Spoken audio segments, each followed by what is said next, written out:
My name is John Broad. I'm the president of Crime Stoppers of Michigan. We are here today to help find the cold-blooded killer who senselessly murdered Will Patrick III in front of his own teenage son on Wednesday, October 16, 2010 at 9 o'clock at night. The incident occurred on the 300 block of East Milwaukee near East Grand Boulevard in Woodward in Detroit. Two black males wearing black hooded sweatshirts shot Patrick and fled northbound through an alley. Patrick was the girls' basketball coach at Ferndale High School. He was only 38 years old. Patrick has two teenage children. If you know anything about this crime, please make that anonymous call to Crime Stoppers at 1-800-SPEAK-UP. Or if you would rather make a web tip, go to www.1800-SPEAK-UP. There is a $2,500 reward for information that leads to the arrest. You do not have to wait for a conviction. If this information is received by midnight tonight, there is an additional $1,000 reward to bring the total reward to $3,500. Over $9,000 was awarded in June of this year to our anonymous tipsters for information leading to arrests. If you have any information on this crime or any other crime, we ask that you please make this phone call to Crime Stoppers at 1-800-SPEAK-UP. If this was your family, I know that this would be what you would want them to do. Our first speaker is Sergeant Alex Vinson, Detroit Police Department, Homicide.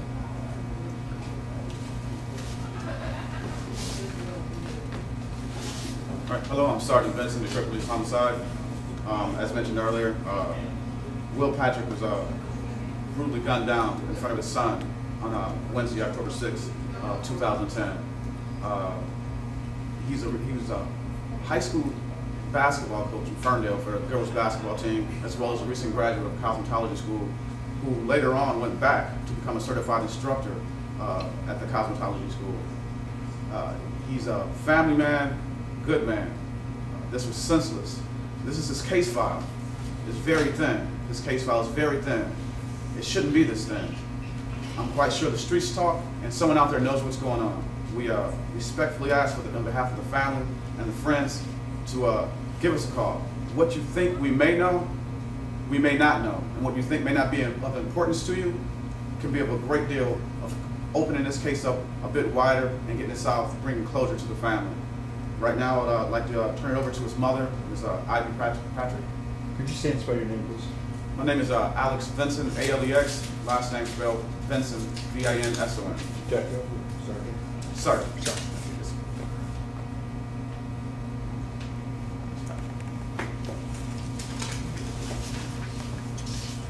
My name is Ivory Patrick. I'm the mother of Will Patrick III.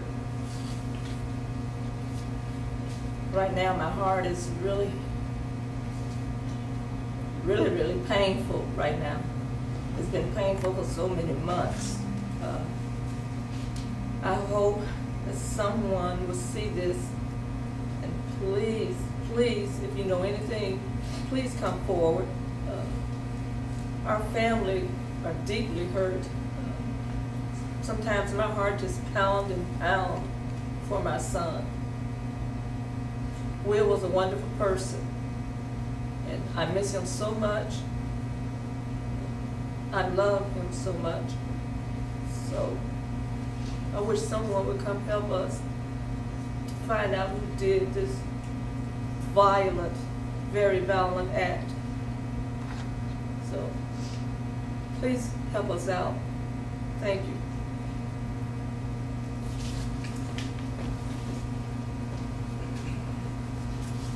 Our next speaker is Willie Greathouse. Willie is a friend of Patrick, Will Patrick.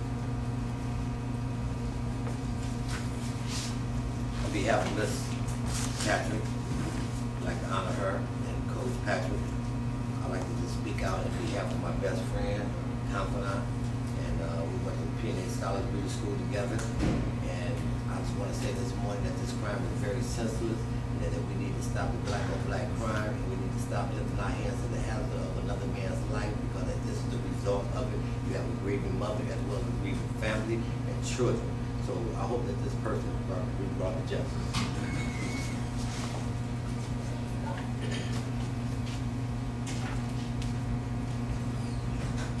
The next person is Will Patrick's cousin, Carmen Kelly.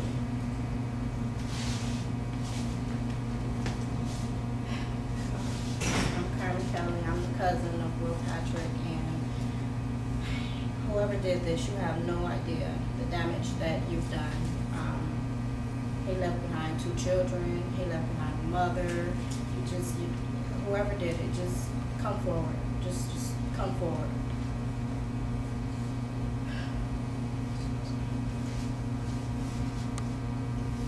Next speaker is another friend, Tanya Barrett.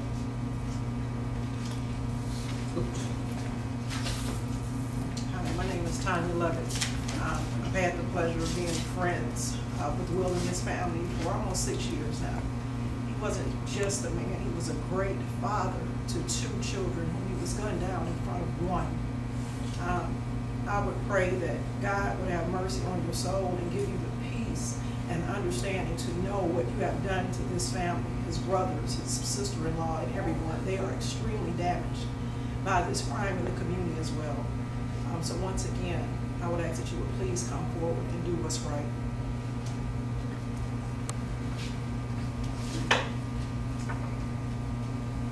Our next speaker is Latanya McCray. Latanya is a friend.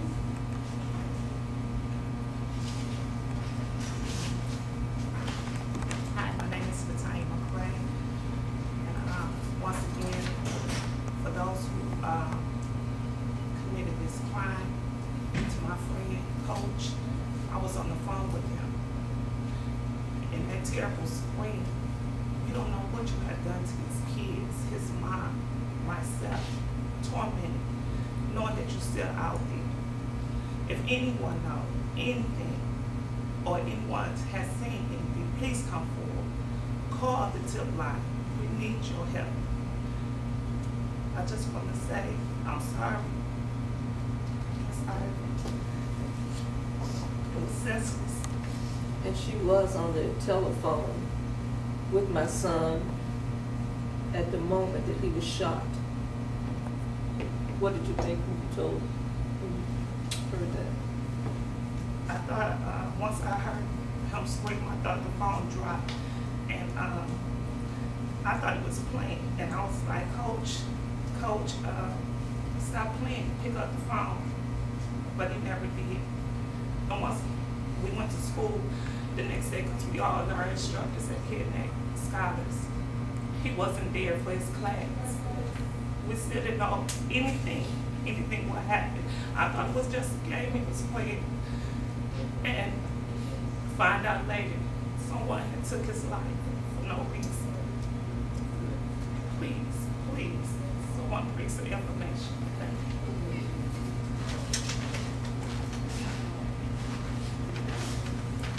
Our next speaker is Greg Smith. Greg is the chairman of the board of Crime Stoppers and also the president of New Center Stamping, which is a business that is very close to where this happened.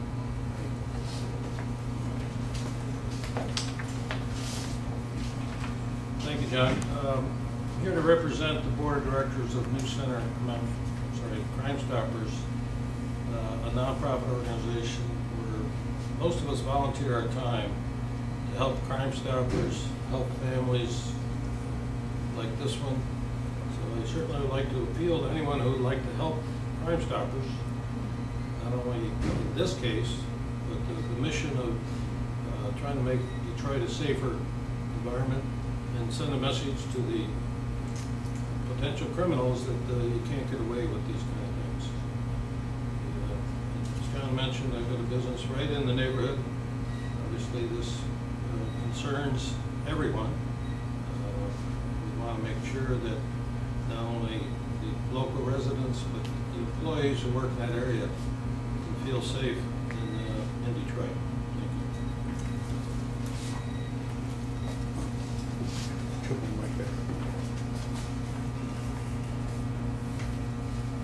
Who has the first question?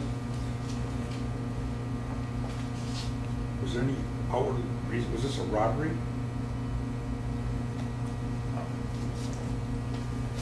No, this was not a robbery at all. No. He had just returned home getting some food for his children. And as soon as he knocked on the door, his son opened the door up, and two gunmen came from the side and opened fire on him. An ambush? An ambush, absolutely. Any of the motive was? No motive whatsoever. None whatsoever. Like I said, he was not a street runner. He was not a. He was a father, coach at Ferndale High School, as well as a recent graduate of a cosmetology school. Went back to become a certified instructor there. He didn't have any time for any riffraff. Do you have any firearms evidence or anything like that? There were shell cases recovered. As far as that's concerned, that's about it. But I'm sure that someone out there knows what happened. Like I said, the streets talk, and it wasn't done. It was done for a reason, and it was done with a very violent, with malice. It's just ridiculous to be gunned down in front of his son like that. It's tragic. Any kind of description of the And there's sentence? two black males with hoods over their head. Life after death.